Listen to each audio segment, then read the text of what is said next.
تعالى وبركاته أخ صهيب، أهلا بك. السلام عليكم.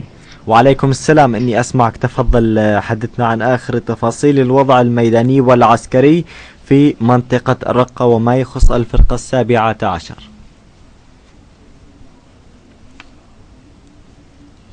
نتحدث لكم عن الفرقة 17 في محافظة الرقة المحررة، حيث يقوم لواء رايات النصر الإسلامي وحركة أحرار الشام الإسلامية بحصارها منذ ما يزيد عن 4 شهور، وقد قاموا بتحرير قسم كبير من الكتائب المتواجدة داخل الفرقة، أي ما يعادل 3/4 هذه الفرقة. نعم.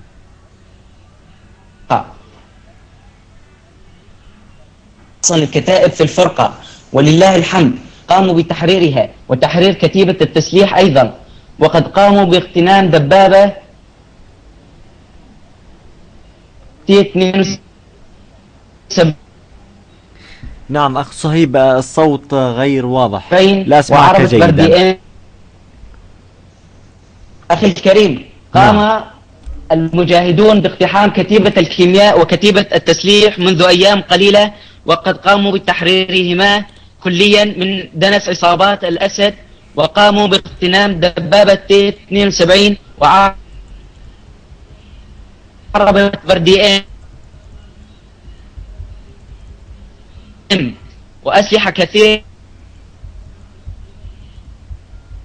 الأقسام التي تبقت في الفرقة حتى الآن، ويقوم الآن المجاهدون بدكها بالصواريخ محلية الصنع وراجمات الصواريخ والهاون لإضعاف قواها واقتحامها بأقل خسائر من المجاهدين إن شاء الله. إن شاء الله. أما عن اللواء 93 المحاصر من قبل المجاهدين، فقد خرج منه رتل منذ أيام، وسبب خروج هذا الرتل من اللواء وهو محاصر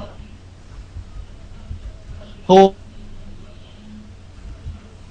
أن المنطقة نعم متواجدة في اللواء وطائرات النظام، فانتظر المجاهدون حتى وصل هذا الرتل إلى قرى تل السمن، فقاموا بنصب كمين محكم له، والحمد لله تم تدمير قسم كبير منه وإعطاب بعض الآليات الثقيلة فيه، وأغلبها دبابات وعربات بردي إم. وأيضا قام المجاهدون باغتنام قسم كبير آخر من هذه الآليات، ويقوم المجاهدون الآن بتجهيز هذه الآليات إن شاء الله لضرب الفرقة 17 واللواء 93 ومطار الطبقة العسكري فيها.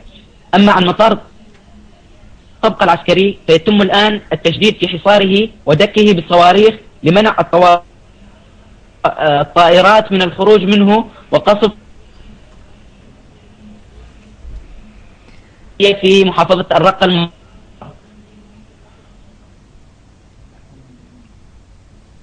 نعم أخ صهيب. أما عن الأحوال الإنسانية في محافظة الرقة، فتعاني المحافظة منذ تحريرها من نقص حاد في المواد الغذائية والمواد الطبية بسبب القصف الذي تعانيه من طائرات النظام،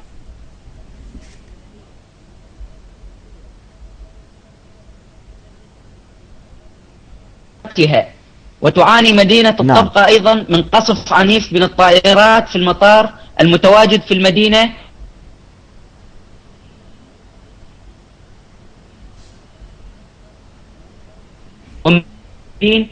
للقطع العسكرية التابعة له، ليتم الضغط على المجاهدين وانسحابهم، لأن هذا النظام الفاشل الغاشم يعرف أن نقطة ضعف المجاهدين هي المدنيين، لذلك يقوم بقصفهم بكل أنواع الأسلحة الثقيلة